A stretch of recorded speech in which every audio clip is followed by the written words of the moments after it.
Bismillahirrahmanirrahim. Asyhadu an la ilaha illallah wa asyhadu anna Muhammadan abduhu wa rasuluh.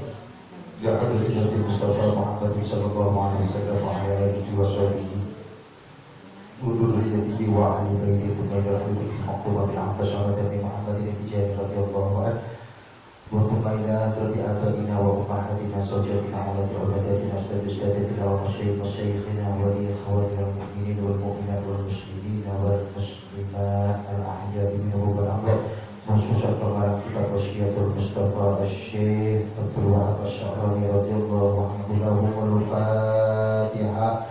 A'udzu billahi minasy syaithanir rajim. Bismillahirrahmanirrahim. Alhamdulillahi rabbil alamin arrahmanir rahim maliki yaumiddin. Iyyaka na'budu wa iyyaka nasta'in ihdinas siratal mustaqim siratal ladzina an'amta 'alaihim ghairil maghdubi 'alaihim waladdallin. Amin. Bismillahirrahmanirrahim. Allahumma inni astaghfiruka jami'a ma anzuru fi hadzal kitabi hatta yaruddu ilayya fi waqti ihtiyaji. Alhamdulillahirabbil alamin. Bapak Ibu sekalian yang saya hormati, puji syukur kehadirat Allah Subhanahu wa taala, kita masih ditetapkan iman Islam sampai saat ini, dan mudah-mudahan kita semua diberikan kesehatan oleh Allah Subhanahu wa taala dan dijauhkan dari virus yang namanya virus corona. Karena sampai saat ini melonjaknya sangat luar biasa. Bahkan di Jogja pun juga semalam itu sampai jam 10 masih dalam keadaan genting menetapkan kaitan dengan lockdown nasional, lockdown yang akan dilakukan di Yogyakarta. Tapi alhamdulillah ternyata di Yogyakarta Sultan pun kayaknya nggak jadi lockdown. Makanya Sultan menyampaikan, aku orang kuat makani wong masyarakat, maksudnya rakyatku, jadi Sultan.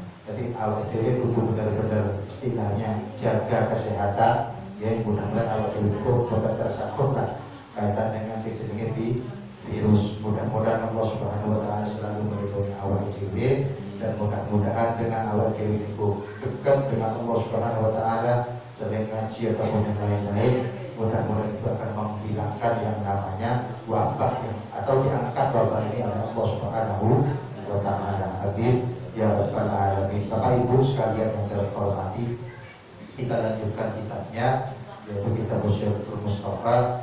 Yang jelas minggu kemarin kita sudah menjelaskan banyak fadilah daripada orang-orang bersedekah. Bahkan juga Rasulullah SAW berpesan kepada Sayyidina Ali karramallahu wajhahu. Beliau menyampaikan, hai Ali, ya Ali, utlubul khair, mulai sira ing kebagusan inda sababil wujud, nalikane bagus-bagus pira-pira lain.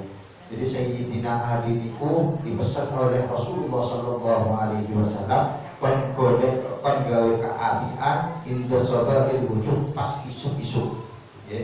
Pas isuk-isuk bahwa kridet dhaif lan mulyakno sira ing tamu. Kata Rasulullah sallallahu alaihi wasallam, yang dimaksud sababil wujud, yang dimaksud penggawe keapian itu, jadi awal dewi itu disudahke oleh Rasulullah sallallahu alaihi wasallam pas pagi itu untuk bersedekah. Kalau tidak ada tujuan atau tidak ada mungkin panjenengan itu harus ada kayak sopo nek bersewu, atau mendingan panjenengan lumpuh kirien, entah itu dia ke kota, setiap isu jenengan itu lumpuh nek pun untuk sebulan kayak yang perlu. Itu. Kemudian wa akrimid dhaif lan awake dhewe niku kon kerep mulyakno tamu. Dadi nek ana tamu iku kon mulyakno. Tapi nek tamu ya kuwi tok terus bingung ora gitu. Ya jenengan ngomong bae gulone enten bawa. Iku. Tapi yang jelas nek enten tamu itu awake dhewe kudu mulyakno. Paling orang duwe awak dhewe setidaknya awak dhewe niku nyukuke banyu putih ya. Fa innahu, kata Rasulullah sallallahu alaihi wasallam, mongko sakjroning Karena sesungguhnya tamu itu kata Rasulullah sallallahu alaihi wasallam, idza nazala bi qaumin tatkala wong niku manggon tamu niku dugi ten daleme awake dhewe bi qaumin kalawan wong akeh nazala ma'ahu mongko temurun ma'ahu serta niku rizki.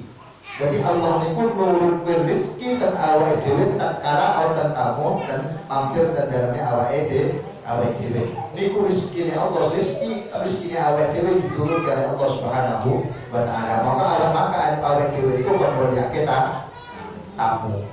Wa idza ta'ala lan tatkala budal sapa dhaif, tapi tatkala tamu niku pun pamitan ajeng balik niku irtahala mongko budal sapa dhaif bidunu bi ahli manzil. Nah tamu niku gawa sing jenenge dunu bi ahli manzil, gawa dosa-dosane wong sing gadah omah.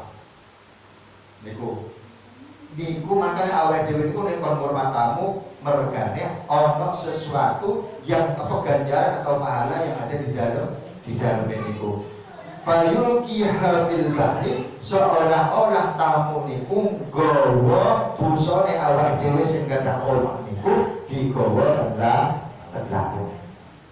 Jadi Bapak Ibu sekalian yang terhormati, kata fadilah kaitan dengan sedekah yang perlu awake dhewe ketahui. Bahkan kata Rasulullah sallallahu alaihi wasallam, wa ruwiya Nabi sallallahu alaihi wasallam annahu qala Rasulullah qala sadaqatu idza kharajat min yadi sahibiha.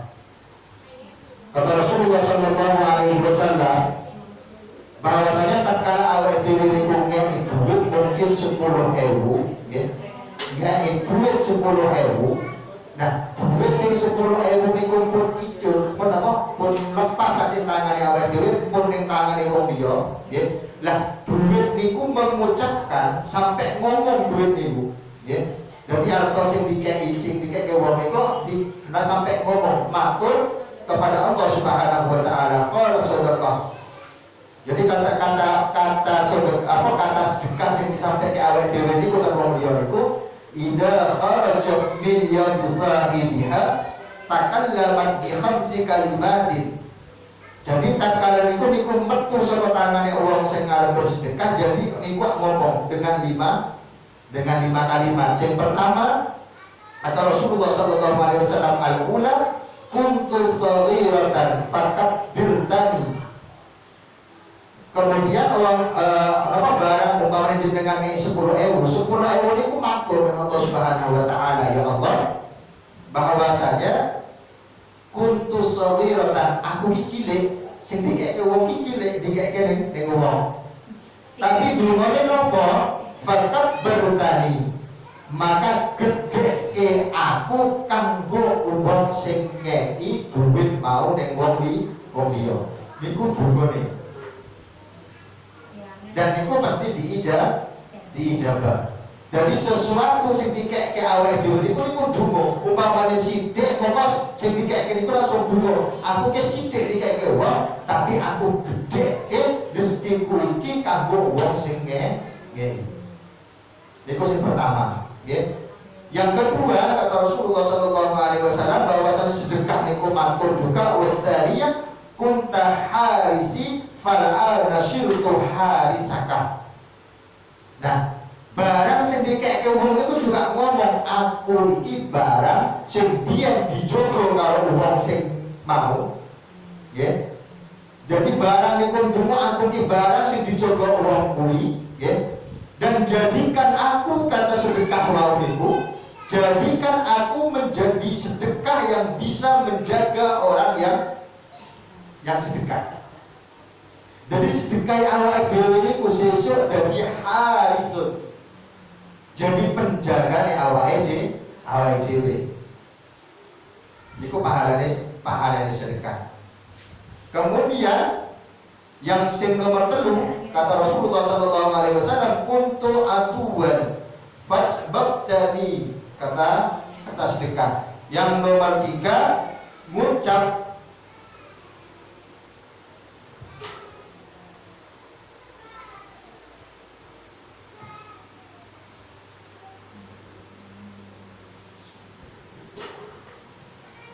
Maka ngucap yang namanya bos yang disedekahkan itu bahwasanya barang, kata barang itu asli ini jadi barang niku dadi musuh. Jadi sing awake dhewe sedekahke ning wong niku nggih. Asline niku musuhi awake dhewe. Nggih. Sebelum barang niku disedekahke ning wong, barang niku sampai sumpah dadi musuhe wong sing duwe. Tapi begitu barang niku pun dilepas dari wong sing butuh ataupun disedekahke, maka uang niku mangko sedekah niku matur dan Allah Subhanahu wa taala, maka jadikan aku kekasihi uang sing sedekah. Niku sing nomor yang nomor 3. Nah, yang nomor 4, kuntu faniyatan fa baqaitani, kata Rasulullah sallallahu alaihi wasallam. Yang nomor 4, barang, jadi barang sing dikeke niku asline niku barang rusak, barang sing cepat entek, barang sing cepat hilang. Maka setelah barang niku pun dikeke niku wong, barang niku mengucap, ya Allah dadekke insun dadi barang kan awet kanggo wong sing bersedekah. Artinya apa? Dengan sedekah saat ini, maka suatu saat sedekah itu juga golongi awake dhewe. Niku yang nomor 4, nomor 5, ngucap juga bahwasanya asli nih barang sing dikeke ning wong niku barang sithik, nggih. Kan gak mungkin jenengan duwe 100 kemudian 100 langsung dikeke, ya malah ora ada. Nggih. Barang sing sithik monggo saiki sira wis dadekke marang ingsun ing dadi barang kang akeh. Artinya apa? Jadi barang sing disedekahke awake dhewe tanggane wong liya niku bakal dadi dibales kalawan barang sing akeh oleh Allah Subhanahu wa taala. Bahkan sampai diriwayatkan oleh Siti Aisyah radhiyallahu anha bahwasanya beliau menyampaikan saking besar sedekah, ya. Enten dalam satu riwayat bahwasanya enten seorang perempuan yang hadir kepada Rasulullah SAW, yang mana tangan itu dalam keadaan terbakar. Ya.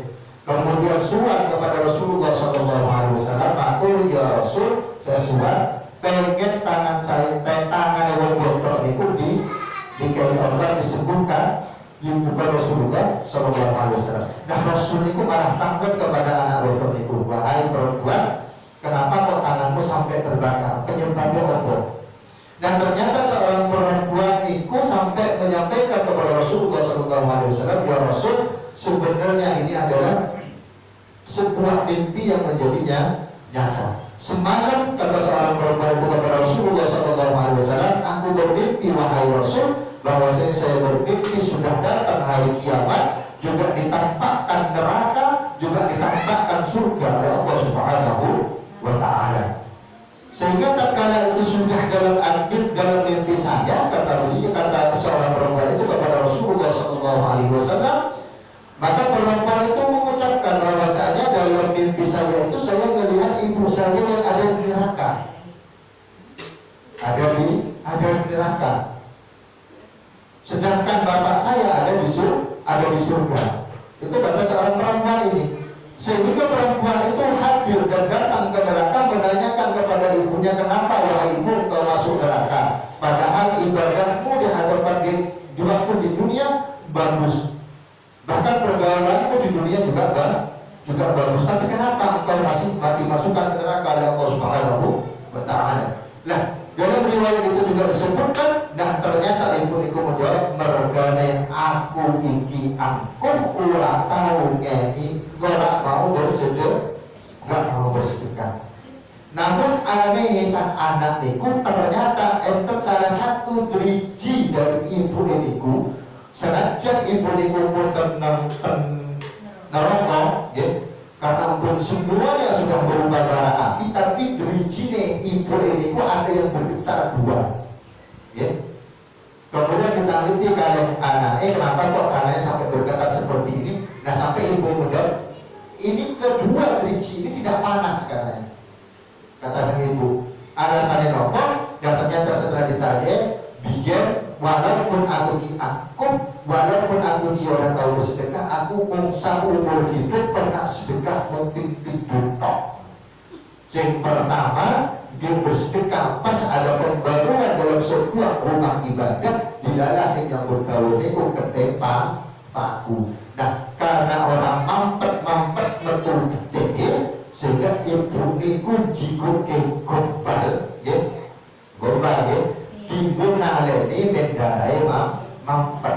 Lantaran gombal niku dari tangan salah satu diri niku boten panas. Ya tidak dengan pengen bersedekah, nek rabi atau nomor isek anyar disimpan riye, jadi nek pun dari gombal lagi disedekahkan. Ini yang pertama. Yang kedua kata ibunya niku bahwasanya pernah suatu saat enten tonggone sing kunti tonggone niku begadang anak dan ditinggal kerja kali wong tuane. Nangis orang mandek saking pegele ibu tangisane tong anak tonggone niku bar niku dikei panganan niku bukan bekas tapi panganan niku umpun kemalemane jadi wis rada basi kemudian dikei anak niku sehingga anak niku dadi menang. Makanya nek disimpul panganan sing apik wis nek pun mampu dibungke niku. Nah, niku barang sing pun boten apik mawon niku dadi penyebab adume ning badane wong sing bersedekah. Niku seorang ibu, ya. Jadi seumur hidup, jadi saking gininya ternyata kalau kita melihat dari cerita ini, ternyata sedekah itu juga bisa menyelamatkan awake dhewe saking gede neraka. Nah, berniku setelah pun kepethuk kali ibunya sehingga anak perempuan niku sowan kepada bapak yang ada di surga dan alhamdulillah mengucapkan Allahu Akbar anaknya. Kenapa? Karena sang anak melihat bapaknya membawa baki yang berisikan gelas dan air ma'ul hayat yang diberikan menjadi pembagi-bagi minuman pada penduduk surga. Nah, ternyata bapaknya juga jawab, kenapa bapak ada di sini? Kata sang anak, karena bapaknya menjawab, karena saking lumone aku dia sangat mbokmu orang ngerti, aku tetap bersedekah. Itu kata Rasul, kata anak tersebut. Sehingga sang anak niku bergane bapak niku nyekel baki, sing baki niku kanggo minuman kanggo anak kanggo penduduk surga, sehingga anak niku jaluk minuman niku dibuka teng ibuke, men ibu niku saged ngrasake banyu sing saking surga. Namun takjubnya begitu air niku diserahkan kepada ibunya di neraka, belum kesentuh pun ternyata minuman niku sampai kebakar sampai tangannya anak ini. Itu dalam mimpi. Nah, begitu anak niku bangun, ternyata tangan anak niku pun jadi kosong. Sehingga Rasulullah SAW dengan kejadian mimpi yang diceritakan sang anak tersebut kepada Rasulullah SAW, kemudian Rasulullah itu menyampaikan dan mendoakan anak tersebut agar tangannya sembuh. Dan alhamdulillah juga begitu tangan sang anak sembuh, anak itu bermimpi lagi ketemu dengan ibunya. Nah, ternyata pertemuan dengan Rasulullah itu sebelum diobati, anak niku matur kepada Rasulullah SAW, wahai Rasul, saya tidak perlu lagi tangan saya sembuh, tapi saya cuma pengen ibu saya yang ada di neraka itu diangkat ke surga, dikumpulkan dengan bapak saya. Jadi sang anak rela tangannya tidak sembuh, asal anak atau asal ibu yang ada di neraka itu diangkat dari neraka dan dibawa ke surganya Allah Subhanahu wa ta'ala. Tapi Rasulullah SAW tetap ngobati tangannya anak itu sampai sembuh. Dan begitu mimpi kedua kalinya, alhamdulillah syafa'atu Rasulullah SAW, maka ibunya yang semula ada di neraka ternyata sudah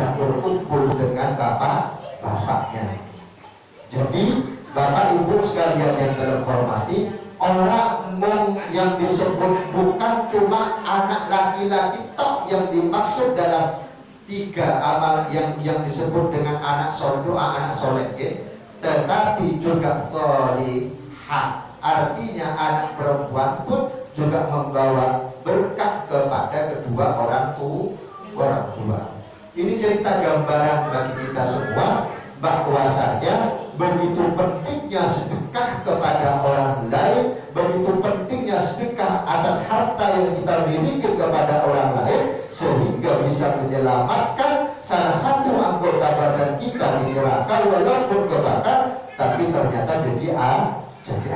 Sangat besar pahala sedekah yang disampaikan oleh Rasulullah Sallallahu Alaihi Wasallam. Mudah-mudahan awal ini itu jadi uang sebelumnya, ya. Dan mudah-mudahan awal ini itu juga diberikan harta yang barokah oleh Allah Subhanahu Wa Taala, sehingga kita selalu ingat bahwasanya masih ada yang lebih kurang daripada awal ini.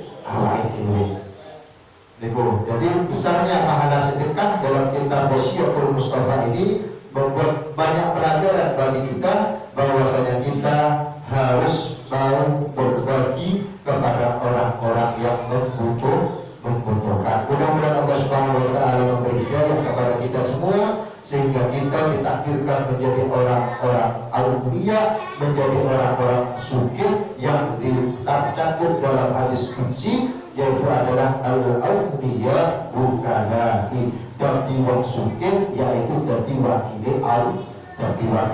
Piye carane? Ya gelem ora gelem awak dhewe kudu dadi dermawan. Amin ya rabbal alamin. Itu mungkin sedikit yang bisa saya sampaikan. Mudah-mudahan ada manfaatnya. Kurang lebihnya mohon maaf. Billahi taufiq wal hidayah. Wassalamualaikum warahmatullahi wabarakatuh. Rabbi fanfa'na bi barakatihim wa dinal husna bi hurmatihim wa amitna fi tariqatihim wa mu'afatihim minal fitan. Rabbi fanfa'na bi barakatihim wa dinal husna bi hurmatihim wa amitna fi tariqatihim wa mu'afatihim minal fitan. Rabbi fanfa'na bi barakatihim wa dinal husna bi hurmatihim wa amitna fi tariqatihim wa mu'afatihim minal fitan. Alhamdulillahirabbil alamin. Bismillahirrahmanirrahim. Subhanallahumma wa bihamdika